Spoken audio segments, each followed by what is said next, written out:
Олечка, выходи за меня замуж. বিয়ের প্রস্তাব মানেই চোখের সামনে ভেসে ওঠে কিছু পরিচিত দৃশ্য।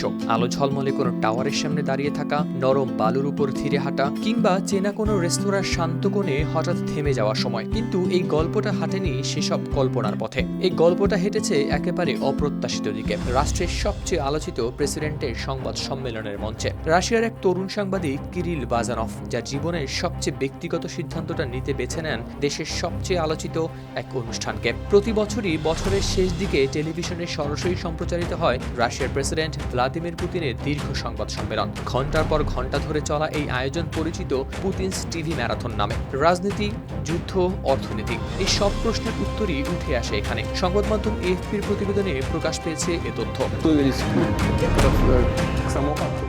সব মশার বিরুদ্ধে সুরক্ষা দিতে এলো বসুন্ধরা এক্সট্রিম অ্যারোসল, মশার বিরুদ্ধে এক্সট্রিম সুরক্ষা। কিন্তু এবার সেই মঞ্চেই ঘটল ব্যতিক্রমী এই ঘটনা। ইউক্রেন যুদ্ধ ও পররাষ্ট্রনীতি নিয়ে প্রেসিডেন্ট যখন দৃঢ় কণ্ঠে রাখছিলেন বক্তব্য, তখনই দর্শক সারিতে চোখে পড়েন লাল বোটাই পরা এক সাংবাদিক। হাতে তার একটি সাদা পোস্টার, তাতে ছোট্ট করে লেখা তিনি বিয়ে করতে চান। আর সেই পোস্টার প্রেসিডেন্টের দৃষ্টি কাটতে নেয়নি খুব বেশি সময়। পুতিন কথা বলার সুযোগ করে দেন তাকে। আর কথা বলার সুযোগ পেয়ে মাইক্রোফোন হাতে নিয়েই তরুণ সেই সাংবাদিক জানান তিনি জানেন তার প্রিয় মানুষও এই মুহূর্তে দেখছেন অনুষ্ঠানটি। সেই বিশ্বাস নিয়েই তিনি সরাসরি দেন বিয়ের প্রস্তাব। আলতো করে প্রেমিকার নাম উচ্চারণ করে তিনি বলেন, ওলেচকা আমাকে বিয়ে করবে। এই কথার সঙ্গে সঙ্গেই হলভর্তি সাংবাদিকরা হাততালি দিয়ে ওঠেন। তবে এখানেই থেমে থাকেননি বাজানভ। ব্যক্তিগত আবেগ প্রকাশের পরে তিনি প্রশ্ন করেন রাশিয়ার জীবনযাত্রার ব্যয় বেড়ে যাওয়া নিয়ে। আবেগের পাশেই যেন হাঁটে দায়িত্ববোধ।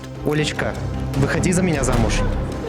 এদিকে বিয়ের প্রস্তাবের উত্তর পেতে তাকে অপেক্ষা করতে হয়েছে 1 ঘন্টারও বেশি সময়। অবশ্য শেষমেশ অনুষ্ঠান সঞ্চালক তাকে দেন সুখবর। প্রেসিডেন্ট পুতিন নিজের বক্তব্য থামিয়ে বলেন ওলেচকা হ্যাঁ বলেছেন। আবারও হল জুড়ে ওঠে উচ্ছ্বাস আর করতালির ঝড়। এরপরে নিজের বিয়েতে রুশ প্রেসিডেন্টকেও আমন্ত্রণ জানান কিরিল বাজানভ। বলেন, ভ্লাদিমিরোভিচ, আমাদের বিয়েতে আপনি আসলে আমরা খুবই আনন্দিত হব। পুতিন বিয়ের আমন্ত্রণে সাড়া না দিলেও মজা করে বলেন নতুন দম্পতির জন্য তহবিল তোলার ব্যবস্থা করা যেতেই পারে। পুতিন বলে ওঠেন, একজন পুরুষকে তো পরিবারের ভরণ পোষণের দায়িত্ব দিতে হয়, চলুন অন্তত বিয়ের খরচ জোগাড় করা যাক। হাওলাদার শামীম, RTV।